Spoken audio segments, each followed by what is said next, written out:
ये तस्वीरें भारत और सिंगापुर की मजबूत साझेदारी की झलक हैं। दोनों देशों के बीच रिश्ते लगातार नई ऊंचाई हासिल कर रहे हैं। सिंगापुर दौरे के दूसरे दिन प्रधानमंत्री नरेंद्र मोदी का सिंगापुर की संसद में औपचारिक स्वागत किया गया। प्रधानमंत्री मोदी की 5वीं सिंगापुर की आधिकारिक यात्रा के दौरान स्वागत की तस्वीरें बेहद खास रहीं। इसके बाद प्रधानमंत्री और सिंगापुर के प्रधानमंत्री लॉरेंस वोंग के बीच प्रतिनिधि स्तर की बैठक हुई। दोनों नेता बेहद गर्मजोशी से मिले। अंतर्राष्ट्रीय स्तर पर जब मजबूत संबंधों की बात होती है तो उसमें भारत और सिंगापुर का नाम शामिल किया जाता है। Skilling, digitalization, mobility, advance manufacturing जैसे सेमीकंडक्टर और एआई, हेल्थ केयर, सस्टेनेबिलिटी और साइबर सिक्योरिटी जैसे क्षेत्रों में सहयोग की दिशा में ये इनिशिएटिव की पहचान बन गई है। दोनों देशों के प्रधानमंत्रियों की बातचीत के दौरान भारत और सिंगापुर के बीच द्विपक्षीय संबंधों की प्रगति की समीक्षा की गई। दोनों पक्षों ने द्विपक्षीय संबंधों की व्यापकता, आपसी जुड़ाव और अपार संभावनाओं को देखते हुए इस संबंध को व्यापक रणनीतिक साझेदारी के स्तर तक बढ़ाने का फैसला किया। भारत और सिंगापुर ने स्वास्थ्य और औषधि, शिक्षा और कौशल विकास, डिजिटल प्रौद्योगिकी और भारत सिंगापुर सेमीकंडक्टर प्रणाली साझेदारी के क्षेत्रों में सहयोग के लिए 4 सहमति पत्रों पर हस्ताक्षर किए।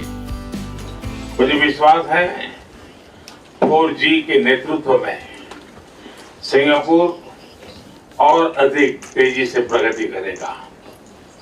एक्सेलेंसी, सिंगापुर केवल एक पार्टनर देश नहीं है। सिंगापुर हर विकासशील देश के लिए एक प्रेरणा है। हम भी भारत में अनेकों सिंगापुर बनाना चाहते हैं और मुझे खुशी है कि हम इस दिशा में मिलकर प्रयास कर रहे हैं। हमारे बीच जो मिनिस्टरियल राउंड टेबल बनी है वो एक पाथ ब्रेकिंग मैकेनिज्म है। दोनों देश आपसी संबंधों को व्यापक रणनीतिक साझेदारी तक ले जाने पर भी सहमत हुए, जिससे भारत की एक्ट ईस्ट नीति को बढ़ावा मिलेगा। सिंगापुर में वार्ता के दौरान दोनों नेताओं ने दोनों देशों के बीच व्यापार और निवेश के विस्तार का आह्वान किया। Discussed and reviewed cooperation in a very wide range of subjects, including trade and investment, defense and security, fintech and digital economy, green corridors and sustainability, food security, advanced manufacturing, including semiconductors, connectivity, health, and resilient supply chains. 4 MOUs were exchanged, and these are in cooperation in semiconductor ecosystem, in digital technologies, in skill development and education, and in healthcare. The next stage in our bilateral relations has been set. प्रधानमंत्री नरेंद्र मोदी ने कहा कि भारतीय अर्थव्यवस्था में करीब 160 अरब dollar के निवेश के साथ सिंगापुर भारत का प्रमुख आर्थिक साझेदार है। प्रधानमंत्री ने ये भी कहा कि भारत में तेज और सतत वृद्धि ने सिंगापुर के संस्थानों के लिए निवेश के अपार अवसर खोल दिए हैं। दोनों नेताओं ने आर्थिक और लोगों के बीच संबंधों को बढ़ाने के लिए देशों के बीच संपर्क को मजबूत बनाने का भी आह्वान किया। दोनों ने हरित गलियारा परियोजनाओं में तेजी लाने की भी प्रतिबद्धता जताई। दोनों नेताओं ने अगस्त 2024 में सिंगापुर में आयोजित दूसरे भारत सिंगापुर मंत्री स्तरीय गोलमेज सम्मेलन के परिणामों पर विचार विमर्श किया। मंत्री स्तरीय गोलमेज सम्मेलन जैसी असाधारण व्यवस्था को देखते हुए द्विपक्षीय सहयोग के लिए एक नए एजेंडे पर विचार विमर्श करने और उसकी पहचान करने में दोनों पक्षों के वरिष्ठ मंत्रियों द्वारा किए गए कार्यों की सराहना की गई। मंत्री स्तरीय गोलमेज सम्मेलन के दौरान चिन्हित सहयोग के स्तंभों, उन्नत विनिर्माण, संपर्क, डिजिटलीकरण, स्वास्थ्य सेवा और चिकित्सा, कौशल विकास और स्थिरता के तहत त्वरित कार्रवाई का आह्वान किया गया।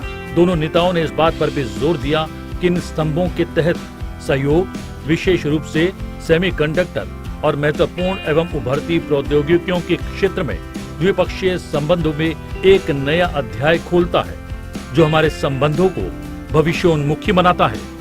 By the India-Singapore Ministerial Roundtable that met recently and which identified 6 pillars of our futuristic cooperation, and the above 4 MOUs address 4 of those 6 pillars. It is fair to say that with this, India and Singapore relations have been made future ready. And accordingly, both Prime Ministers decided to elevate the relationship to a comprehensive strategic partnership. To boost trade and investment, Prime Minister also announced the setting up of an Invest India office in Singapore, which will be a hand-holding office for investors from Singapore in many diverse areas of interest identified in the 6 pillars above. Apart from bilateral relations over talks spanning yesterday and today, बैठक के दौरान 2025 में द्विपक्षीय संबंधों की 60वीं वर्षगांठ मनाने पर भी चर्चा की गई।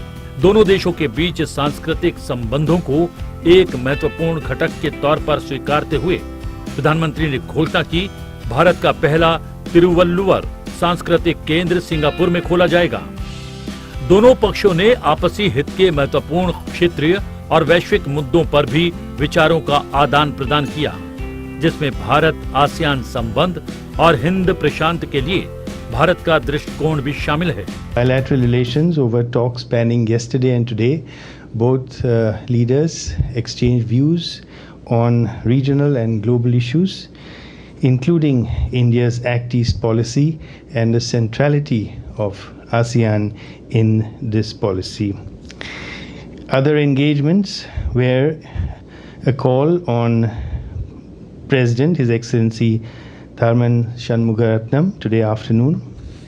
A lunch was hosted by Senior Minister and former Prime Minister Mr. Lee Hsien Loong. दोनों पक्षों ने सेमीकंडक्टर, डिजिटल प्रौद्योगिकी, कौशल विकास और स्वास्थ्य सेवा में सहयोग के लिए समझौता ज्ञापनों का आदान प्रदान किया। ये भारत सिंगापुर मंत्री स्तरीय गोलमेज सम्मेलन के अब तक की 2 यात्राओं के दौरान हुए विचार विमर्श के परिणाम हैं। प्रधानमंत्री नरेंद्र मोदी ने सिंगापुर के प्रधानमंत्री वोंग को भारत आने का निमंत्रण दिया, जिस पर उन्होंने अपनी सहर्ष स्वीकृति प्रदान कर दी। प्रधानमंत्री ने सिंगापुर के राष्ट्रपति थरमन शणमुगारत्नम और दूसरे गणमान्य लोगों के साथ भी मुलाकात की। उन्होंने सिंगापुर की कंपनियों के मुख्य कार्यकारी अधिकारियों के साथ भी विशेष बैठक की।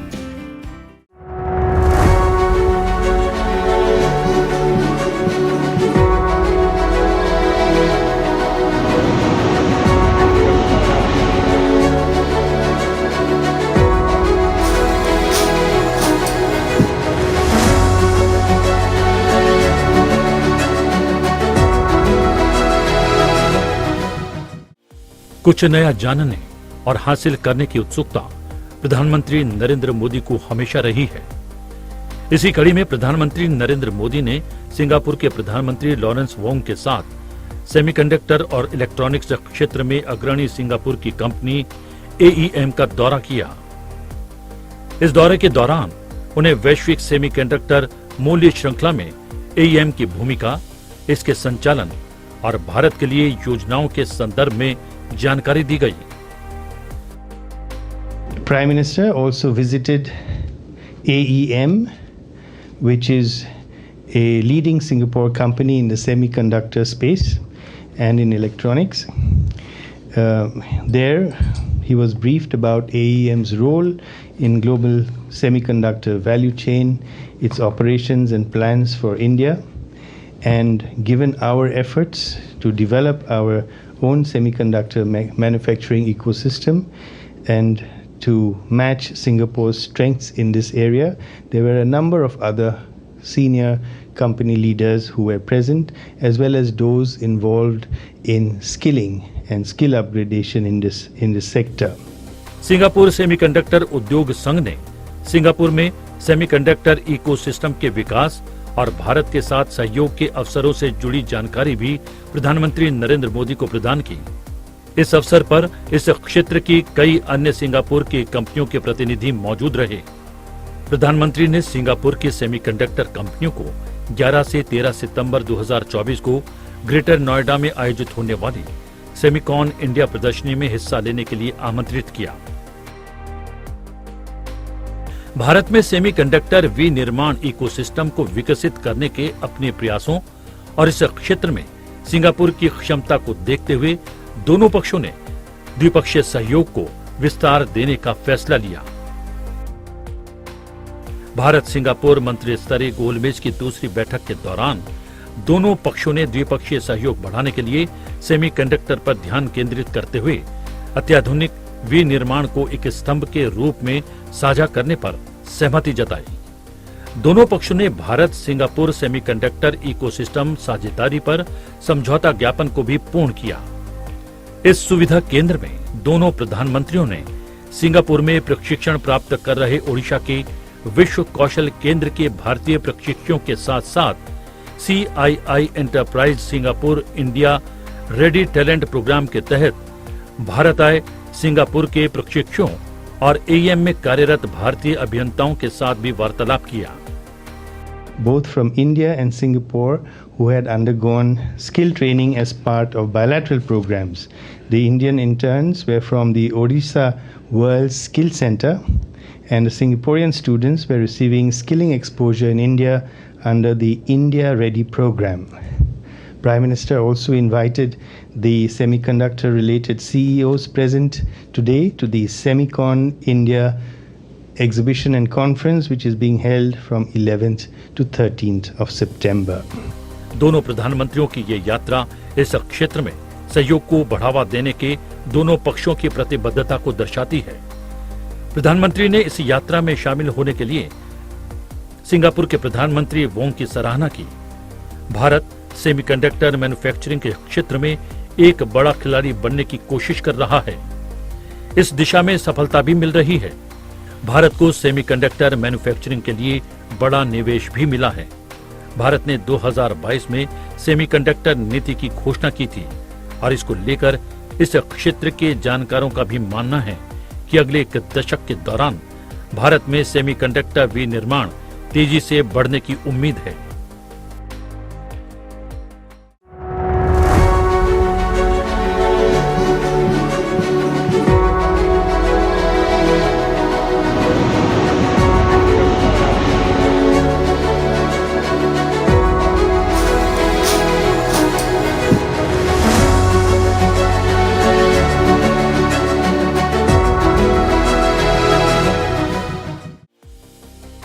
प्रधानमंत्री नरेंद्र मोदी ने सिंगापुर यात्रा के आखिरी दिन वहां के उद्योगपतियों और कंपनियों के सीईओ से मुलाकात की। उन्होंने बदले हुए भारत की तस्वीर पेश की और उन्हें भारत में निवेश के लिए आमंत्रित किया।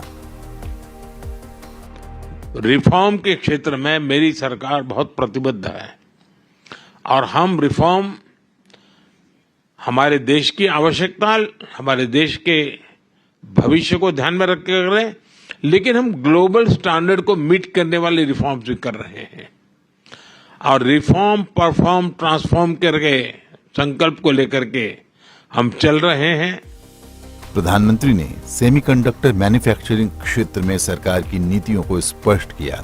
साथ ही उन्होंने कहा कि उनकी सरकार का स्किल डेवलपमेंट पर खास फोकस है। मैंने देखा कि एक विषय जो प्रमुख रूप से नजर आ रहा है वो स्किल डेवलपमेंट का आ रहा है और भारत भी इंडस्ट्री 4.0 को ध्यान में रखते हुए या सेमीकंडक्टर का क्षेत्र को देखते हुए हम स्किल डेवलपमेंट पर बहुत बल दे रहे हैं। भारत की आवश्यकताओं के साथ उसका संबंध एक ग्लोबल जॉब मार्केट के से भी जुड़ा हुआ है। अगर आपकी कंपनियां ग्लोबली क्या चल रहा है उसका एक अगर सर्वे करें, ग्लोबल डिमांड क्या है उसका अगर एक एनालिसिस करें और उसके अनुसार भारत में स्किल डेवलपमेंट के लिए आए तो ग्लोबल जॉब मार्केट को बड़ी आसानी से एड्रेस कर सकते हैं। प्रधानमंत्री ने भारत में तेजी से आगे बढ़ते फिनटेक की तस्वीर भी इस मुलाकात के दौरान पेश की। भारत के पास टैलेंट भी है, उसका लाभ तो मिलेगा, लेकिन भारत के लोग टेक्नोलॉजी के एडॉप्ट करने में कितने तेज हैं। आज फिनटेक की दुनिया में हमारा यूपीआई फाइनेंशियल डिजिटल ट्रांजैक्शन दुनिया में जितना रियल टाइम ट्रांजैक्शन होता है उसका 50% अकेले इंडिया में होता है। इसका मतलब ये ऐसा क्षेत्र है कि जिसमें इसका मतलब ये हुआ कि फिनटेक की दुनिया में अगर ग्लोबल लीडर बनना है तो भारत को केंद्र बिंदु बना करके बड़ी आसानी से आप फिनटेक की दुनिया में आप आगे आ सकते हैं। प्रधानमंत्री मोदी ने भारत के ग्रीन एनर्जी लक्ष्य भी इस मुलाकात के दौरान साझा किए, जो दुनिया के लिए एक मिसाल बनकर सामने आ रहे हैं। हम ग्लोबल वार्मिंग को जो चैलेंज मानते हैं उसमें हम सिर्फ अपनी संवेदना व्यक्त कर करके अटकने वाले नहीं है, हम सॉल्यूशन देने वाले लोग हैं। और हमने 500 गीगावाट का लक्ष्य टारगेट किया है और 2030 तक मुझे करना है। और उसमें मैं न्यूक्लियर की तरफ भी उतना ही जाना चाहता हूं, हाइड्रो पर भी जाना चाहता हूं, सोलार पर भी जाना चाहता हूं, विंड पर भी जाना चाहता हूं। उसी प्रकार से हमने बायोफ्यूल की पॉलिसी बनाई है, उसकी दिशा में भी एक बहुत बड़ा काम। और आपने G20 समिट में भी हमारे जो आउटकम है उसमें बायोफ्यूल की बात आपके ध्यान में आई होगी। भारत उसको लीड करना चाहता है। मैं चाहूंगा ऐसे अनेक क्षेत्र हैं एनर्जी से जुड़े हुए जिसके कारण ग्रीन जॉब की पूरी संभावना है, उसके लिए भी हम काफी इनिशिएटिव ले रहे हैं। प्रधानमंत्री नरेंद्र मोदी ने भारत की स्टार्टअप उड़ान की विकास यात्रा में सिंगापुर को शामिल होने का न्योता दिया। 10 साल पहले 100 स्टार्टअप थे, आज करीब करीब 100,000 से भी ज्यादा स्टार्टअप है। बहुत बड़ी मात्रा में ग्लोबली लोग इन्वेस्ट कर रहे हैं और सक्सेसफुल स्टोरी है कि बहुत बड़ी मात्रा में उसमें से यूनिकॉर्न्स बन रहे हैं। मैं चाहूंगा कि आपके यहाँ जो फाइनेंस के वर्ल्ड से जुड़े हुए लोग हैं, भारत के स्टार्टअप की दुनिया को अगर तराशेंगे तो उनके सामने बहुत बड़ी संभावना है। प्रधानमंत्री मोदी ने कहा कि भारत में राजनीतिक स्थिरता है, उनकी सरकार की नीतियां पारदर्शी हैं। सिंगापुर भारत का एक मजबूत व्यापारिक साझेदार है। भारत में एक स्टेबिलिटी है, पॉलिटिकल स्टेबिलिटी है, लेकिन हम हमारी नीतियों में प्रिडिक्टेबल नीतियां लेकर के चल रहे हैं, लेकिन प्रोग्रेसिव पॉलिसी लेकर के भी चल रहे हैं। हम दुनिया में जो भी संभावना है उन नीतियों को और हर एक के लिए काफी ओपन हो, कोई सीक्रेसी और फिर बाद में जाकर के कुछ दूसरा और फिर कोई तीसरी डेफिनेशन, हम उस दिशा में जाने वाले लोगों में से नहीं है। भारत सिंगापुर व्यापार पिछले 10 साल में 2 गुना से भी अधिक हो गया है। पारस्परिक निवेश करीब 3 गुना होकर 150 अरब अमेरिकी डॉलर को पार कर गया है।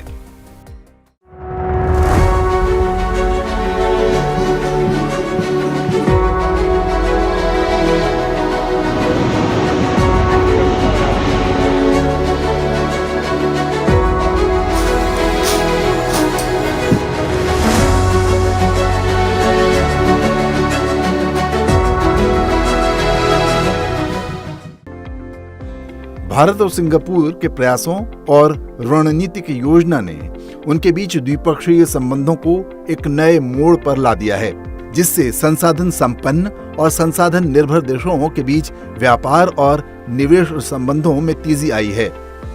भारत और सिंगापुर के बीच संबंध पुराने और जीवंत बने हुए हैं। इनके बीच द्विपक्षीय संबंधों का इतिहास साझा मूल्यों, आर्थिक अवसरों और प्रमुख मुद्दों पर परस्पर हितों पर आधारित है। आर्थिक और तकनीकी संबंधों, सांस्कृतिक, लोगों से लोगों के बीच संबंधों से लेकर कौशल विकास और डिजिटलीकरण तक बड़े पैमाने पर संबंध बहुत जीवंत और व्यापक रहे हैं।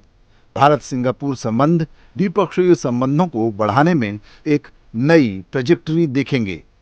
आसियान में भारत का सबसे बड़ा व्यापार साझेदार सिंगापुर एफडीआई का भी प्रमुख स्रोत है। सिंगापुर भारत को भू राजनीतिक रूप से और विकास के एक महत्वपूर्ण इंजन के रूप में देखता है। पिछले वर्ष दोनों देशों के बीच 15वीं भारत सिंगापुर रक्षा नीति वार्ता आयोजित की गई थी, जिसमें सेवा संपर्क, द्विपक्षीय अभ्यास और साइबर सुरक्षा जैसे उभरते क्षेत्रों में सहयोग बढ़ाने पर सहमति बनी थी। दोनों देशों ने आपसी विश्वास और समझ, साझा हितों और लोकतंत्र और कानून के शासन के साझा मूल्यों के आधार पर रणनीतिक साझेदारी को पूरी तरह से लागू करने की अपनी प्रतिबद्धता जताई है।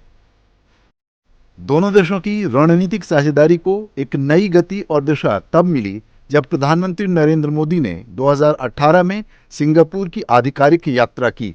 उसी साल 14-15 नवंबर को आसियान भारत आरसीईपी और 13वें पूर्वी एशिया शिखर सम्मेलन में भाग लेने के लिए वो दूसरी बार सिंगापुर गए। प्रधानमंत्री नरेंद्र मोदी 1 जून 2018 को सालाना शांग्रीला डायलॉग में मुख्य भाषण देने वाले पहले भारतीय प्रधानमंत्री बने। सिंगापुर के तत्कालीन प्रधानमंत्री ली सिन लुंग 2018 में गणतंत्र दिवस समारोह में शामिल हुए और 2018 आसियान भारत स्मारक शिखर सम्मेलन की सह अध्यक्षता की। दक्षिण पूर्व एशियाई देशों में सिंगापुर अभी भी भारत का सबसे विश्वसनीय रणनीतिक साझेदार है। पिछले 2 दशकों से सिंगापुर भारत की लुक ईस्ट पॉलिसी में महत्वपूर्ण स्थान रखता आ रहा है।